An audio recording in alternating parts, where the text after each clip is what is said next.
All right, we're here at the Franklin Templeton Shootout once again. Chris Berman of ESPN about ready to make his way up the fairway. Excited to talk to him right here with 96 K-Rock. Well, here we sit again at the 12th annual Franklin Templeton Shootout, standing next to Chris Berman, who knows a little something about the 239. You've spent some time down here. You go way back. My favorite area codes, Gentry. What keeps bringing you back here? Like, well, why do you keep every year you're here? I thought, well, maybe this will be the year Chris doesn't show up, but you show up every single year. The cause is great. The course is great. The timing is great.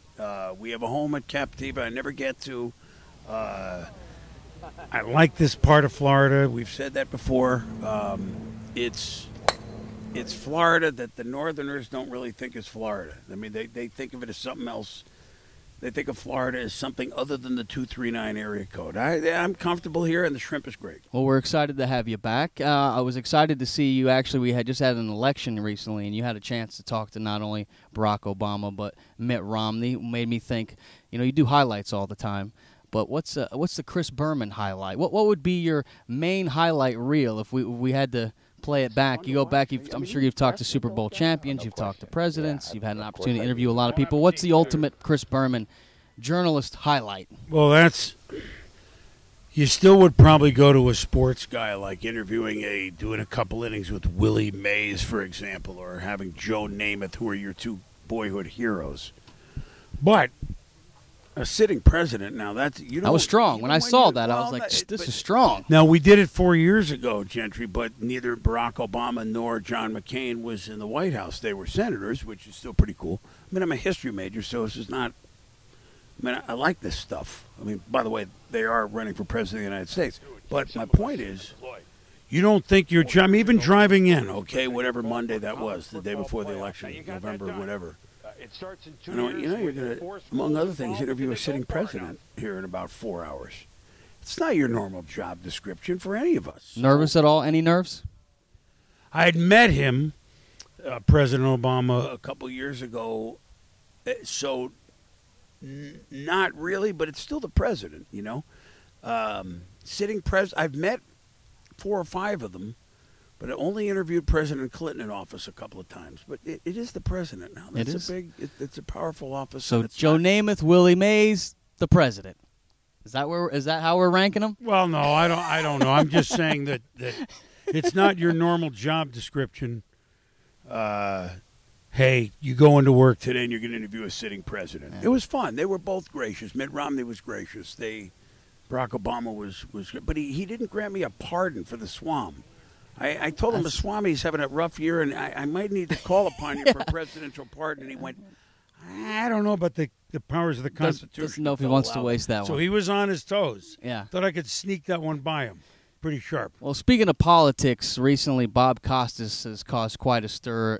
During the halftime of a Sunday night football game last week, I believe he went on to talk about his stance on gun control in this country, which I personally didn't have a problem with it, but a lot of people did. What's your thoughts? You're in a similar position as him in national television. What's your thoughts on what Bob said? And do you think I didn't see it yet because we were on tape and stuff at the time. I've read about it. Look, Bob feels passionately about something. I mean, I'm not saying that his point of view is wrong. I just know that all of us on your show, on my show, on Bob's show, I'm sure he thought about it. There's a time and a place for everything. Was that the time and place? I'll leave that to others. Talk about the Constitution, though. I like freedom of speech. I mean, if Bob wants to say something, I say let him say it. But he took on a lot of criticism for this. Well, because people want to keep us in our own box. Even not to compare it at all. Oh, I call the U.S. Open every year. Whoa, he shouldn't do that. He should stay to football. Really?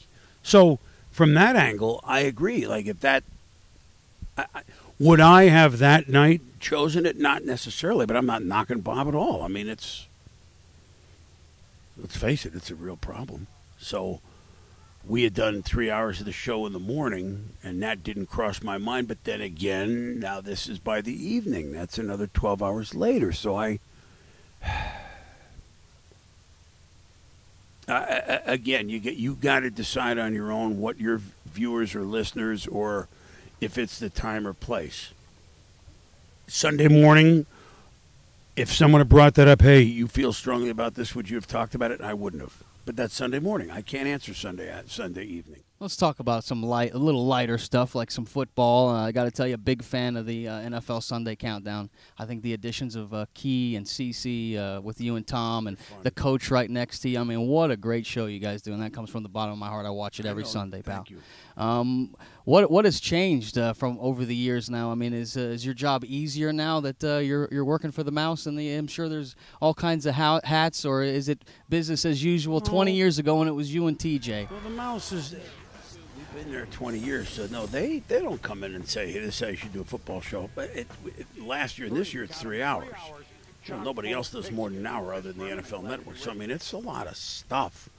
But, I mean, we could have to work for a living, Gentry. You know, we could have to do something other than talk about football. So,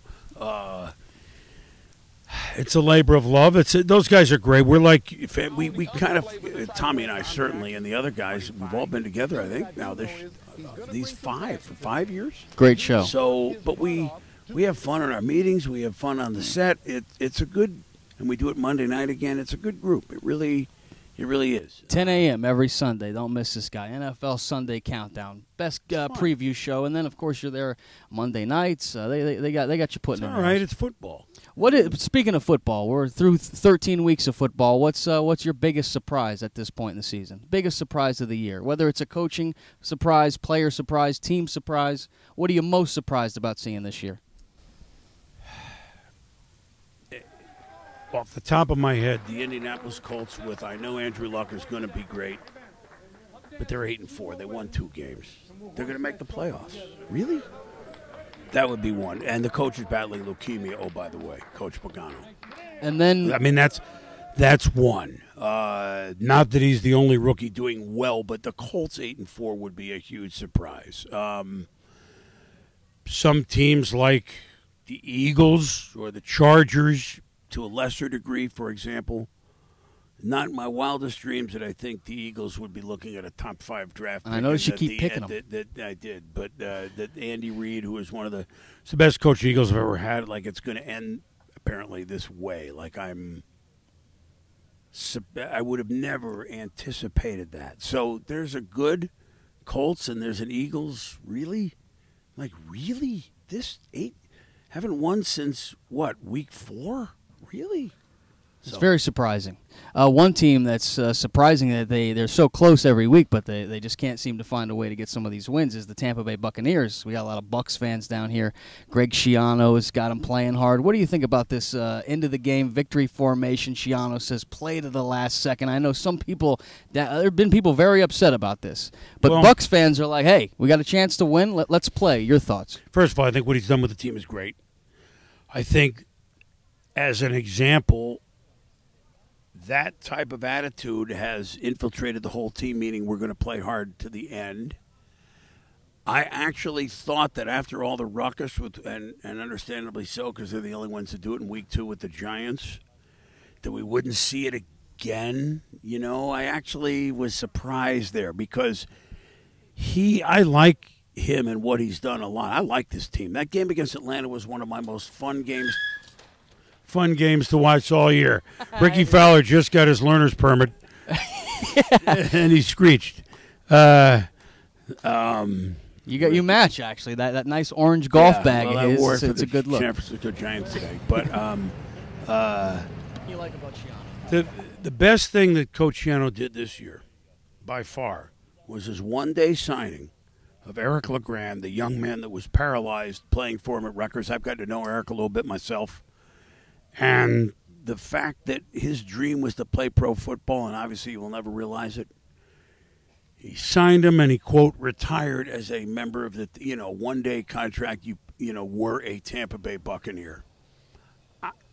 That was the best thing he did. Yeah. He had me at hello with that one. Schiano's a tough guy, but it looks like he's also got a soft heart, which is very nice. He played for him at college. I mean, that was awesome. So onward and upward for the Bucs. Miami, Jacksonville, not so much. Well, I'm glad you brought up the Bucs because I've got a couple of nicknames for you here. I was very sad when Tim all along the high tower was no longer in the league because I believe I gave you Yes, that you one did. a couple of years ago. Because and hopefully I gave you props. That was a good one. Well, and so now that guy's gone. So I thought, well, now I got to come up with some new ones, and I got 2 good Buck ones here for you. We'll start with Josh World B. Freeman. You like that one? It's Taking okay. it off the basket. It's okay. It's okay.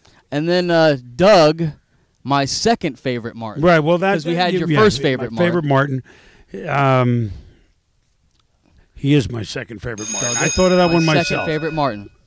Okay. Well, Curtis was my favorite Martin. He's in the Hall of Fame. So Yeah. Doug would actually probably take That as an attaboy, like if I'm your second favorite Martin Yeah. and the first one's a Hall of Famer, Yeah. perfect. Yeah, so I'm that with one you might on stick. that one. All right, what about, I know how you like the Stones. He wide receiver, I like this kid out of Texas, I believe, playing wide receiver for Jacksonville. Justin Painted Blackman.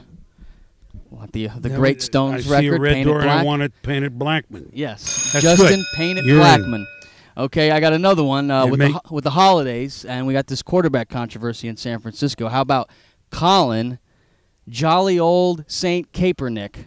A little long. However, Trying to be for topical your and timely. fantasy teams here at the holidays, Kyle Rudolph of the Vikings would be one to look at. Always good at Christmas time. Yes. Just don't know if he has the red nose. How about Michael, raise your hand if you're LaShore?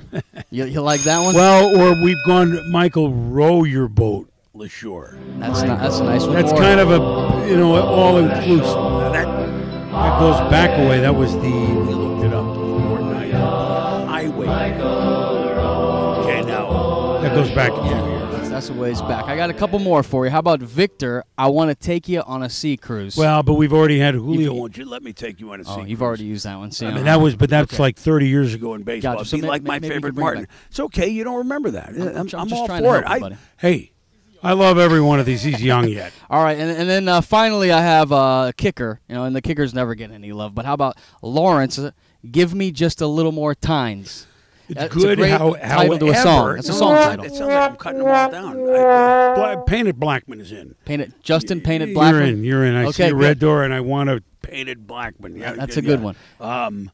No, because he's gotten them and won them in the Super Bowls. It's party times. Because I've already done that. Oh, okay. So it's already done. Gotcha. That's sorry. a good one, but it's already done. Party times. So Doug, my second favorite Martin, maybe. Yep. And then I can get in with the Justin Painted You're in. Blackman. All right, good. Good the job, legacy Gentry. continues on. And then finally, I'll let you go.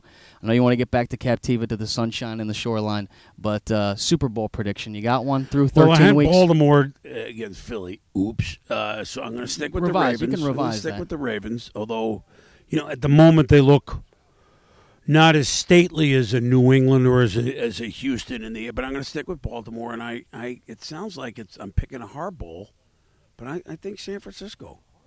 Yeah. It The sounds, Giants win the World Series. The Niners win the Super Bowl. When was the Well- last time that happened? well- Ever? Never. Well, you already had the Giants win both, the Super Bowl and the World Series. So it would only follow that Giants, San Francisco. It would only make sense. See, if you follow that drift. Right? Thanks for your time, Chris. Appreciate it. Good to see you, Always fellas. a pleasure. Happy holidays to everybody.